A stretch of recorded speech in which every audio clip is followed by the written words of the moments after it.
70e anniversaire de la libération d'Avallon. Pour rendre hommage à tous ceux qui se sont fait tuer pour que vous soyez libres aujourd'hui de causer à rien dire. Il ne sait dire que la vérité de toute façon. Hein. Ah oui, c'est vrai. Qu'est-ce que vous voulez? Si on avait été, enfin disons, annexé par nos copains les Allemands d'aujourd'hui, eh ben, qu'est-ce qu'on serait devenu? Rien du tout. Parce qu'ils nous considéraient déjà comme des sous-sous qui assez bourrés, dans le fond, alors... Il y a 70 ans, il était sur la route de Poitou. Justement, ouais, il y a 70 ans, vous étiez où? Eh ben, j'étais avec mes copains Robert Masson, qui est devenu maire d'Étaux, là justement, qui disait, le Jean Blaviel, puis les pompiers de Paris, enfin toutes sortes de vieux copains, quoi. Alors, on était de garde à la commandanture, qui était l'hôtellerie de la Poste, là, vous voyez. Puis le commandant Recouvreur nous a fait monter dans les camions, revolver au poing. Bande de petits salopards, je vais vous dresser, vous allez voir. Bon, évidemment, on était quand même volontaires, hein. Bon, alors on arrive, il était, comment je vous dirais, quelque chose comme 7h30, 8h moins de quart, quasiment à tomber de la nuit. Et puis on nous avait raconté que c'était de la cavalerie. On dit, chouette, on va faire des bons cartons tous les bourrins. Oui, mais c'est 56 tonnes, cela. Et puis on est arrivé, sur le Pont-Aubert, quoi. Et la nuit commençait de tomber.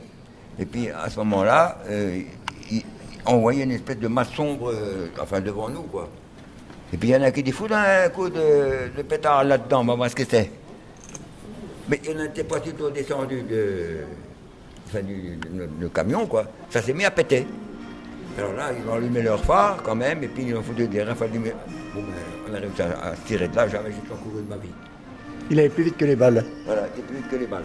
C'est des copains qui ont été blessés, qui ont été tués là, quoi, finalement. Il y en avait, vous savez, qui étaient comme ça. Ils étaient tués tout de suite, quoi. Tandis que moi, tiens, je suis toujours là. Si vous voulez, les balles, bon, vous savez pas ce que c'est, mais quand on tire, que ce soit un fusil mitrailleur, n'importe quoi, le canon, il remonte comme ça. Alors qu'il faudrait tirer, si vous voulez, à renterre, quoi. Bon, dans la précipitation, les gens, ils tirent, mais le canon, il remonte, ce qui fait que c'est tous les plus grands. Les plus grands, qui se trouvent, les plus grands, les plus gros. Et puis, voilà. Tandis que les petits, évidemment, en même temps qu'on faisait du plavante, on en connaissait un bout dans les rampants. Fin de la cérémonie. Et voilà, puis on est revenu à Vallon. Mais là, regardez, il a quand même un sacré parcours. Hein. Ouais, il est très Ah, il y a un petit parcours. Après, j'ai couru après eux jusqu'en Autriche. Il était jusqu'en Autriche. Enfin, disons que dans les Vosges, on n'était pas heureux parce qu'ils faisaient moins 25 en dessous. On était très mal équipés. On avait des godasses américaines, en espèce de carton blindé qui prenaient l'eau. C'était incroyable. Tandis que les Allemands, ils avaient des bottes fourrées. Ils descendaient de Norvège. C'était une division de chasseurs alpins autrichiens qui descendaient de Norvège. Ils avaient des bottes fourrées, une tenue blanche pour aller dans la neige, tandis que nous, on était en kaki pour qu'on nous voie bien. Et je dirais, c'est de notre faute, parce que en temps, il faut toujours être préparé. Vous pouvez me donner votre nom? Pierre Coubin. Et aujourd'hui, vous avez quel âge? Il a 90 ans et 6 mois. Mesdames et messieurs, je suis très heureux de saluer en votre nom les porte-drapeaux et tous ceux qui rehaussent leur présence de cette cérémonie. Je voudrais vous remercier d'être venus nombreux, remercier également les témoins de l'époque ou leurs descendants. Et je voudrais à mon tour évoquer ces faits remontant à plus de 70 ans pour rappeler à quel point dans nos mémoires les temps se contractent. On a l'impression que le 6 juin 1944, la France était libérée. En tout état de cause, ceux qui n'ont pas vécu ces événements ont tendance à considérer qu'effectivement, à partir du débarquement de Normandie, la messe était dite, si je puis dire. Eh bien, il n'en était rien. Et ça aurait été oublié le débarquement de Provence.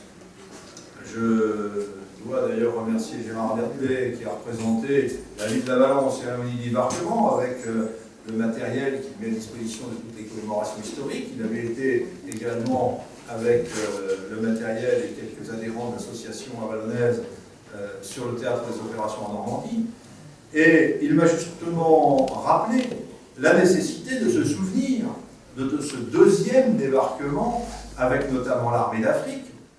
Nous sommes réunis aujourd'hui pour célébrer le 70e anniversaire de la libération d'Avallon, une étape vers la libération de Lyon, de la France et enfin de toute l'Europe. Il y a 70 ans, en juillet 1944, sur les bords de la Cure, 2000 combattants de la résistance s'étaient rassemblés sous le commandement de Jean Chapelle, dit Verneuil. Le 19 août, le 1er bataillon du régiment Verneuil entrait dans Avallon et organisait sa défense.